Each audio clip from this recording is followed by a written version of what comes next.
What is up mga kainsan? So ngayon ituturo ko naman sa inyo kung paano po magayos ng tindahan. Tingnan nyo may tindahan.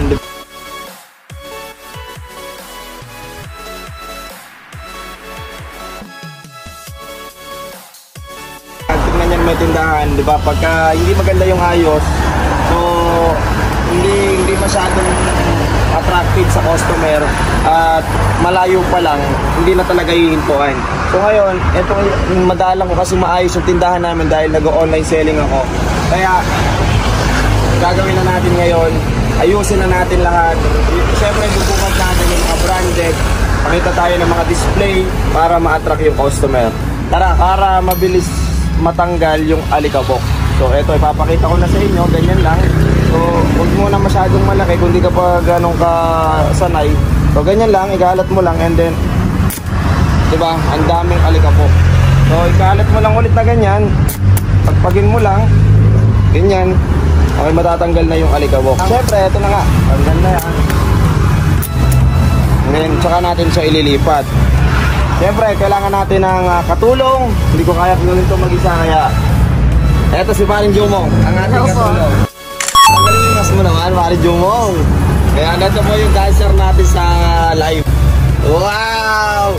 Pogi! Oh, suot mo na yung mas mo. Okay, so siyempre umpisahan natin dito sa bungad. So ito, dito natin ilalagay sa bungad yung mga sale lang. So, siyempre yung mga sale, attractive din yan sa customer. And then lalo na kung meron ka mga hot items, gawa ka lang ng sabitan sa taas and then i-display mo yung mga Levi's or kung ano yung mga malulupit na item na mabilis. Okay, so tuturuan ko kayo. Ang madaling, mas magandang i-display dito, mga branded. Once na nakita ng mga dumadaan yung mga branded na naka-display, sigurado marami maghihintuan. So mamaya ipapakita ko sa inyo pagka nag-display na ako. Okay, ikalat mo muna hanggat wala pang nadadagdag. Okay. Diba? Lumuwag yung space dito. Ayan lang, ayusin mo lang yung hanger. Okay. Ako kasi ayoko nang balik-balik dahil na yung hanger. Kailangan maayos. Okay. At pansinin nyo mga kaisan, by size po yan. Magmula sa extra small hanggang XL. Para hindi mahirapan yung customer mamili. Siyempre. Okay, so ano na, ayusin na natin ito. Bala ko dito, i-live na rin. Okay. So, kung isasama ko naman, mawawala naman yung display. So, pangit pagka hindi nilipuno yung tinda. Mamayang gabi ko na lang tatanggalin to. So, papagpagin na lang muna natin. Ganyan lang. Hindi mo mangyayos mo. Okay, so yan. Isa-lansan mo naman ito. Pagpagin na lang natin muna. Ayan, pag may nakikita kayo mga ganyan. Okay, tsaka ito pa. Okay, so ako kasi dati nag-ukay-ukay rin ako. Nakakainis, pagka sobrang sikip nung pinipilian mo, halos wala na talagang, hindi mo naman talaga maigalaw yung pantalon ng maayos. So ako, talaga naglalagay ako ng distansya para madaling mapilian. Okay, so ayan o, ang dali. Ang diskarte pa, pag mamimili ka sa ukay, tulak mo. Okay, tsaka mo isa-isahin. Kung makikita mo yung harap, pwede mo italikod. Ayan o. Napakadaling mamili pagka tinulak ng ganyan. Ito naman, siguro ito yung nagpapasikip pero wala na kasi tayo. So ito, tatanggalin na natin siya. Ako kasi nagbabalasa ako. Pag hindi siya napipilian dito sa side na to, tinatanggal ko yan, nililipat ko. Okay, ang tawag doon balasa. So saan nyo mo, i-clear mo yun.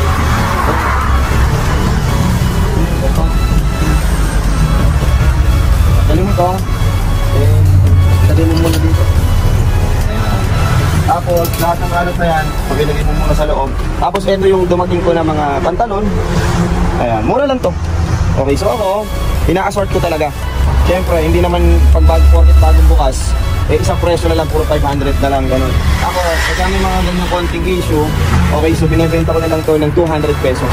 Hindi naman siya ganun kalala yung issue ng damage niya. Maganda lumapat to, tsaka yung kulay niya. Skinny type na stretchable, ang ganda. Pang lalaki, pwede sa babae yan. Kaya, Kirkland. Mga branded yan. Okay, pero parating na rin yung mga Levi's namin. Ipapakita ko sa inyo mga malulupit naming Levi's pag dumating.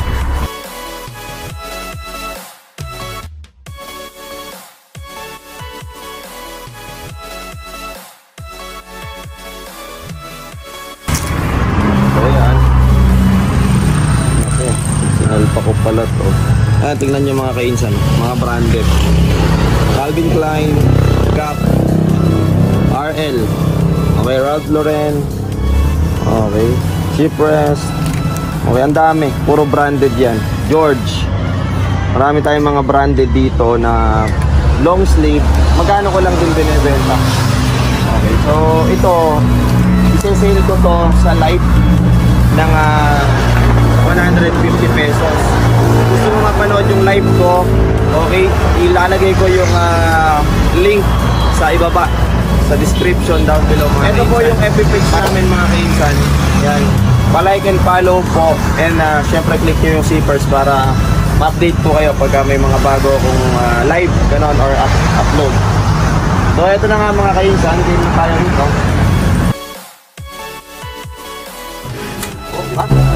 Pakan lang, napakadali. Marami kong matuturo sa inyo ng techniques kahit pa paano kasi halos 10 years naman ako sa ukay. Basta mahalin nyo lang yung ginagawa nyo, masaya kayo sa ginagawa nyo, mahalin nyo yung trabaho nyo pala, I mean, para mahalin din kayo nung business nyo. Ganun lang yan, hindi kayo iiwan yan hanggang sa huli. So ito parang masip na space eh, hindi sila makakilos sa maayos, hindi pwedeng magsabay yung customer. Pwede na sa side pa yan.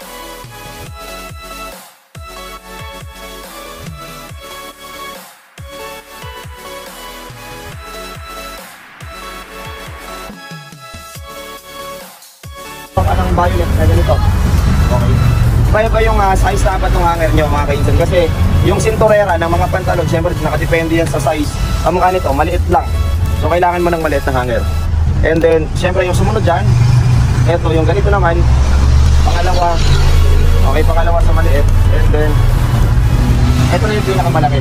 Yan, importante ito na meron kang ganito kahabang hanger kasi pagka nakalaylay, kamukha nito nakalaylay, yan, kunyari maliit yung hanger mo, nakalaylay yan, so madalas yan, nahuhulog, lalo na kung pinipili ka. Mas maganda kung ganyan yung mga hanger mo. Okay, meron kang malalaki.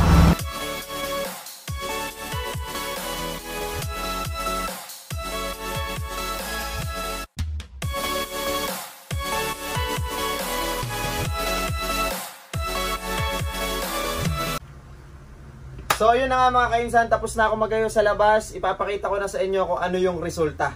Tara. So yun mga kainsan, nilagyan ko na rin ng details para kahit wala ako, alam nila yung ibibigay nila sa customer. Naghanap sila ng straight cut, loose straight, slim fit. Nilagay ko na rin syempre yung price. At syempre, ayan yung waistline. Para hindi na nila hanapin dito.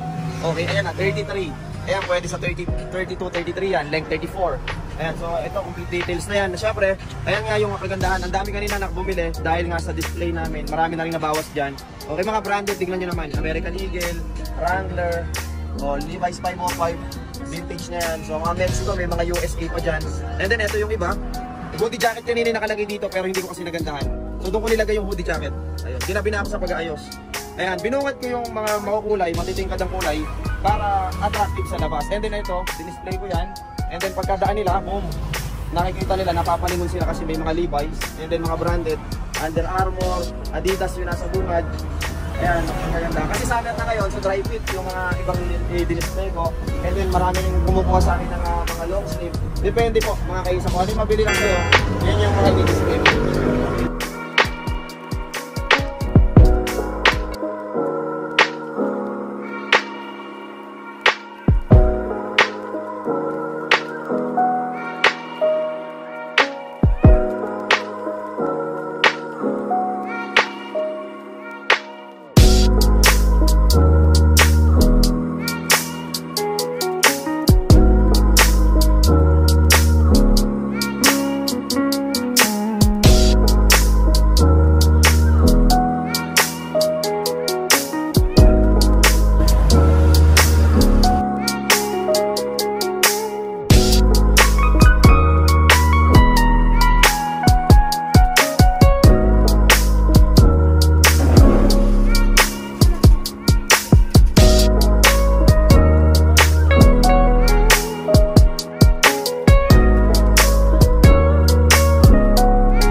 So ayun mga kainsan, kung nagustuhan mo yung aking video, don't forget to like, share, and subscribe, and click the notification bell para ma-update ka pag may bago ko na-upload na video. Maraming salamat mga kainsan, ingat kayo palagi, God bless.